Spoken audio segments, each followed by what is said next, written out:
6, 3, and 11.9. 6 goals against France, the most England have ever scored in a World Cup knockout match, in the highest-scoring third-place game in history. 3. The hat-trick from a player who, 4 days earlier, wasn't given a single minute. And 11.9. A number from the semifinal that, according to Opta, had never been recorded at a World Cup since data began in 1966. In this video, I'll show you why England's best football arrived only after the trophy was gone, the statistic that has never happened before, and the substitutions that deleted England's escape route. And subscribe in advance. If the video doesn't deliver, you can just unsubscribe at the end. Deal? Let's start with the night nobody could fully celebrate. Miami, Saturday. Thomas Tuchel walks out to boos from his own fans, 3 days after the semifinal collapse. And then his team produces the most electric half of England's entire tournament. Declan Rice scores in the 3rd minute, 4-0 by halftime. Bukayo Saka completes a hat-trick. Jude Bellingham comes off the bench and scores his 7th goal of the World Cup, the first England player ever to reach 7 at a single tournament. 6-4, best finish since the title in '66. And every England fan watching asked the same question: where was this on Wednesday? That question is this entire video. Because here's what makes the semifinal so painful. The plan was working. For 55 minutes against Argentina, England pressed high and hunted the ball. Messi was contained.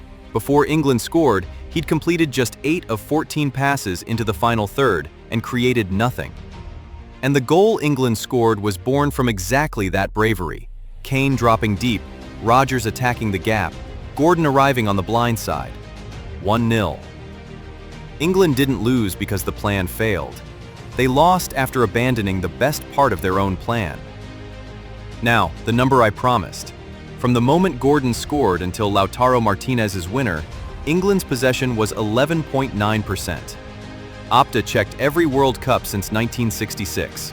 No team protecting a lead has ever been that passive over such a stretch. In that period, England attempted 38 passes and completed 26. They played 4 passes in the attacking third. Argentina played 160. The field tilt, the share of play in each team's dangerous zone, was 97.6% to 2.4. That's not a low block. A low block still threatens the counter. This was a team that stopped playing football entirely. And watch what it unlocked.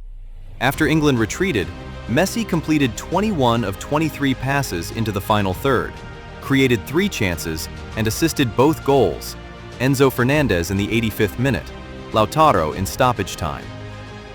England didn't just defend a lead, they handed Messi the stage and turned off the lights around him. And the substitutions made it worse, because they deleted the escape route. 72nd minute. Tuchel takes off Anthony Gordon, the goal scorer, the man stretching Argentina's defense, and sends on a center-back, Ezri Konsa. 5 at the back. Later, Declan Rice off for another defender. 6 nominal defenders on the pitch. Meanwhile, sitting on the bench, Saka, Eze, Madueke.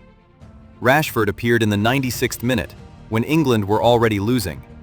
Sky reported that several England players didn't understand the logic, not because defending is wrong, but because the team no longer had a single player who could carry the ball 40 meters and make Argentina's defense retreat. Now compare the other bench. Scaloni removed a holding midfielder for a winger, then removed a defender for an extra striker, Lautaro, who scored the winner. One coach bought risk, the other tried to delete it. Risk won. Which brings us to the man who became the symbol of all this. Bukayo Saka came into the knockouts with 3 assists in just 192 minutes, the most efficient creator in the squad. Against Argentina, he didn't play 1 minute. After the tournament, he said it himself. He was fully fit, and he wanted more. 3 days later, given a start, he scored a hat-trick against France. Now, honesty, because this channel doesn't sell fairy tales. None of this proves Saka would have changed the semifinal. A third-place game has lower stakes. France were emotionally empty, and both defenses were on the beach. England nearly threw away 4-0 themselves. But that's not the point. The point is simpler and harder. The attacking depth England showed on Saturday existed on Wednesday.